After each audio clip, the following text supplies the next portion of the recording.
Hello everyone, स्वागत है आपका आपके अपने यूट्यूब चैनल एडुकेट ट्यूटोरियल पर। तो जैसा कि लास्ट वीडियो में हमने एक्सरसाइज 1.2 का इंट्रोडक्शन पढ़ा था, तो आज नई वीडियो में स्टार्ट करते हैं एक्सरसाइज 1.2 एनसीईआरटी।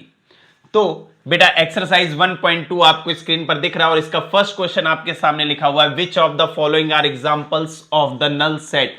तो नल सेट में बेटा हमने क्या पढ़ा था, विच डू नॉट कंटेन्स या which do not consist any element, मतलब एक ऐसा सेट जिसमें एक भी एलिमेंट ना आए उसे हम क्या कहते थे, नल सेट कहते थे। और उसे किससे रिप्रेजेंट करते थे, फाई से या फिर करली ब्रेसेस से।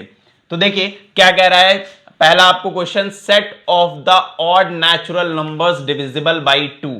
तो set of the odd natural numbers divisible by 2, आपको भी पता है कि odd numbers are not divisible by 2, only even numbers divisible by 2। तो आपसे कह रहा है ऐसे कितने ऑड नंबर होंगे विच आर डिविजिबल बाई 2। तो ऐसा कोई ऑड नंबर नहीं है जो 2 से डिविजिबल हो। तो बेटा ये क्या हो जाएगा, आपका नल सेट हो जाएगा। तो पहला जो है वो आपका नल सेट है। दूसरा क्या कह रहा है, set of even prime numbers. तो आपको पता है इवन प्राइम नंबर्स में केवल 2 इकलौता ऐसा नंबर है जिसमें जो कि क्या होता है, आपका इवन भी होता है और प्राइम भी होता है। लेकिन यहां पे आपसे कह रहा है set of even prime numbers, तो इसमें बेटा एक एलिमेंट आ जाएगा 2 विच इज कंटेन्स 1 एलिमेंट। तो ये एम्प्टी सेट नहीं होगा, क्यों, क्योंकि इसमें एक एलिमेंट आ रहा है। तो ये वाला जो क्वेश्चन नंबर 2 है ये एम्प्टी सेट नहीं होगा। तीसरा क्या कह रहा है, x is a natural number, x is less than 5 और x इज ग्रेटर देन 7। तो बेटा आपको भी बात पता है कि जो नंबर 5 से छोटा होगा वो 7 से भी क्या होगा, छोटा।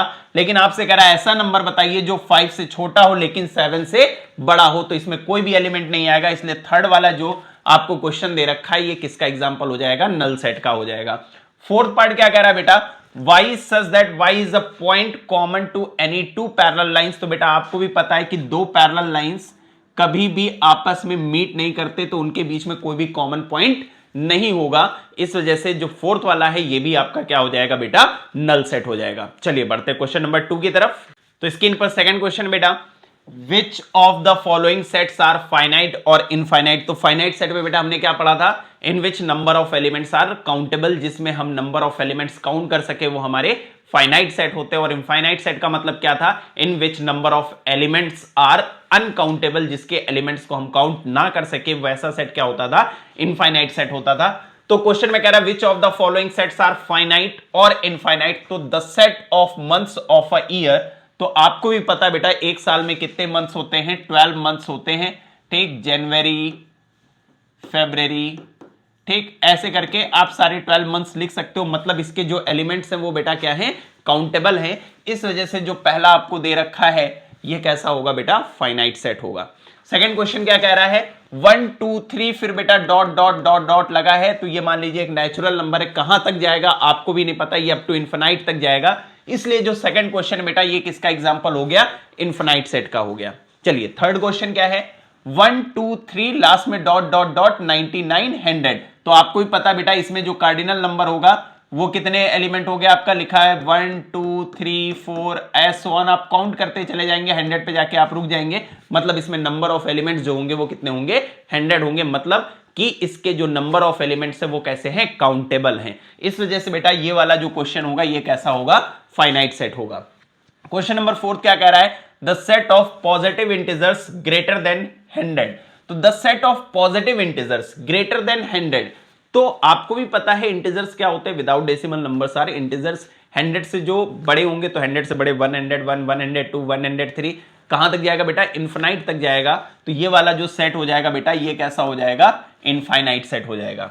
फिफ्थ वाला क्या कह रहा है, the set of prime numbers less than 99। तो the set of prime numbers less than 99, तो आपको भी पता है 2 3 आप काउंट कर सकते हैं 99 तक। तो ये क्या हो जाएगा बेटा, the set of prime numbers less than 99, ये कैसा हो जाएगा, फाइनाइट सेट हो जाएगा। चलिए बढ़ते हैं अपने नेक्स्ट क्वेश्चन, क्वेश्चन नंबर 3 की तरफ। तो नेक्स्ट क्वेश्चन फिर बेटा आपसे क्या कह रहा है कि state whether each of the following set is finite और इनफाइनाइट। फिर से आपको बताना बेटा कि ये फाइनाइट सेट है या इनफाइनाइट सेट है। The set of lines which are parallel to the X axis. तो the set of lines which are parallel to the X axis, तो बेटा आपको ही पता है एक्स एक्सिस के पैरेलल आप जितनी चाहो उतनी लाइनें खींच सकते हो। मतलब ये किसका एग्जाम्पल हो जाएगा, ये हो जाएगा इनफाइनाइट सेट का हो जाएगा। सेकंड क्वेश्चन क्या कह रहा है, the set of letters in the English alphabet, the set of letters in the English alphabet. तो बेटा आपको भी पता है इंग्लिश अल्फाबेट में टोटल 26 लेटर्स होते हैं, तो इसके जो एलिमेंट्स होंगे वो बेटा कैसे हैं, काउंटेबल है, तो ये कैसा हो जाएगा बेटा, फाइनाइट सेट हो जाएगा।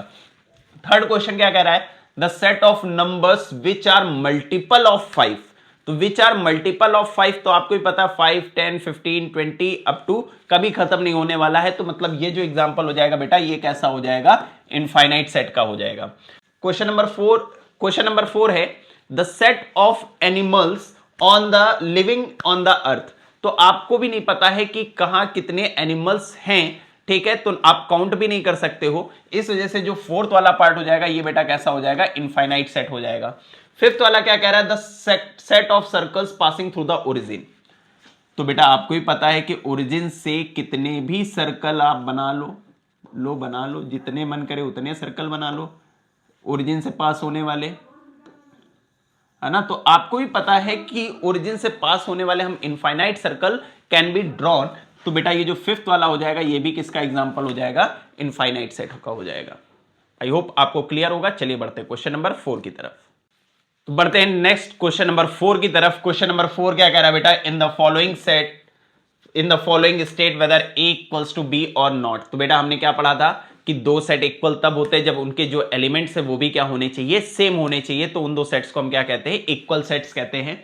तो आपको सेट ए में एलिमेंट्स क्या दे रखा है, ए बी सी डी, और यहां पे बेटा ए बी सी डी, और आपको पता है कि सेट में ऑर्डर मैटर नहीं करता एलिमेंट्स का, तो यहां पे आप देख पा रहे हो जो सेट ए में एलिमेंट है वही सारे एलिमेंट सेट बी में भी हैं, इस वजह से ये जो सेट होगा बेटा ये ए और बी क्या होंगे, इक्वल सेट होंगे, ए और बी क्या हो जाएंगे बेटा, इक्वल सेट हो जाएंगे। चलिए बढ़ते सेकंड क्वेश्चन की तरफ। सेट ए में एलिमेंट है बेटा 4, 8, 12, 16, और इसमें भी 4, 8, 16 और 18, तो बेटा इसमें 12 है और इसमें 12 नहीं है, इसमें 18 है और इसमें 18 नहीं है, इस वजह से बेटा ये दोनों इक्वल नहीं होंगे, तो इसका मतलब है A does not equals to B, मतलब सेट ए और बी नॉन इक्वल सेट है, ठीक है। थर्ड क्या कह रहा है, सेट ए के अगर एलिमेंट आप देखिए 2, 4, 6, 8, 10, सेट बी आपको सेट बिल्डर फॉर्म में दे दिया, पहले इसे आप रोस्टर फॉर्म में चेंज कर लीजिए, x is a positive even integer less than and equals to 10, तो सेट बी में बेटा एलिमेंट क्या हो जाएंगे, पॉजिटिव इंटीजर होना चाहिए, इवन इंटीजर होना चाहिए, तो क्या हो जाएगा 2, 4, 6, 8, और आपसे कह रहा है less than and equals to 10, तो यहां पे एक एलिमेंट और आ जाएगा 10, तो ये सेट बी को हमने रोस्टर फॉर्म में चेंज कर लिया। अब देखते हैं यहां पे एलिमेंट है 2, 4, 6, 8, 10, और इसमें भी क्या है 2, 4, 6, 8, 10, तो क्वेश्चन नंबर थर्ड जो है बेटा वो क्या हो जाएगा, इक्वल सेट्स हो जाएंगे, A equals to B. Question number 4 की बात करें, x is a multiple of 10, x is such that x is a multiple of 10, तो यहां पे बेटा अगर मैं सेट ए को डिफाइन करूं, अगर इसको रोस्टर फॉर्म में चेंज करूं, तो x is a multiple of 10, तो क्या हो जाएगा, ये क्या हो जाएगा बेटा आपका 10, 20, 30, 40, है ना, और सेट बी में आप देख लो 10, 15, 20, ये 5 के मल्टीपल्स लिखे हुए, 10 के मल्टीपल लिखे हुए, तो दोनों में इसमें 5 आ रहा है, 15 आ रहा है और इसमें 15 नहीं आ रहा है, इस वजह से यहां पे सेट ए और सेट बी इक्वल नहीं होंगे। आई होप आपको क्लियर होगा। चलिए बढ़ते हैं अपने क्वेश्चन नंबर 5 की तरफ। तो स्क्रीन पर नेक्स्ट क्वेश्चन है बेटा, क्वेश्चन नंबर 5 क्या कह रहा है, are the following pair of sets equal, give reasons. आपसे पूछ रहा है फिर से भाई क्या ए और बी इक्वल सेट है, और अगर इक्वल हैं तो क्यों है। तो सेट ए की अगर हम बात करें बेटा, तो सेट ए के जो एलिमेंट हमें दे रखे हैं वो क्या दे रखे हैं, 2 and 3।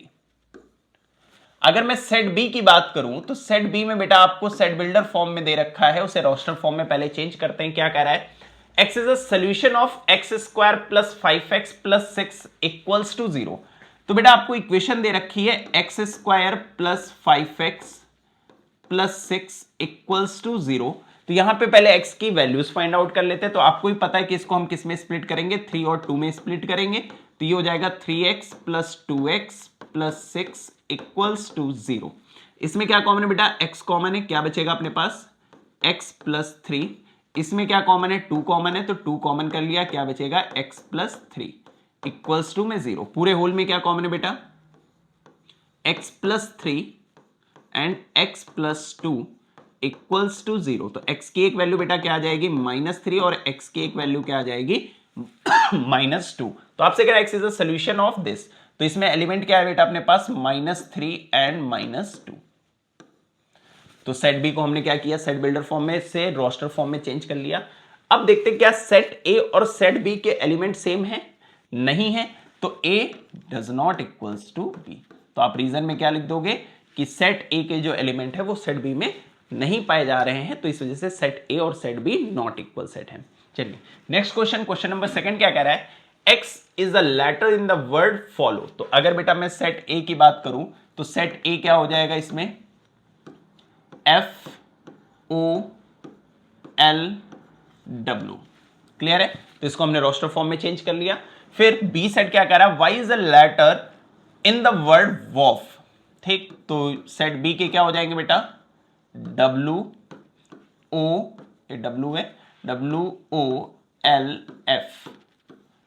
क्या आपको दोनों सेट F यहां पे भी है, F यहां पे है, O यहां है, O यहां है, LW। तो नंबर ऑफ एलिमेंट्स हमें क्या दिख रहे हैं बेटा, सेम दिख रहे हैं। इस वजह से सेट ए और सेट बी क्या हो जाएंगे, इक्वल सेट हो जाएंगे। आई होप आपको क्लियर होगा। चलिए बढ़ते क्वेश्चन नंबर 6 की तरफ। तो जैसा कि स्क्रीन पर क्वेश्चन नंबर 6 देख रहे हैं, बहुत ही आसान क्वेश्चन। अगर आपने इतने क्वेश्चन अटेम्प्ट कर लिए हैं तो क्वेश्चन नंबर 6 आप खुद से कर सकते हैं, इतना इजी हो गया है। क्या दे रखा है कि from the sets given below select equal sets. इसमें बेटा हमें बताना है कि कौन कौन से सेट इक्वल सेट है। तो आपको पता है जिसमें जो एलिमेंट सेम दिख रहा होगा वो इक्वल सेट हो जाएगा।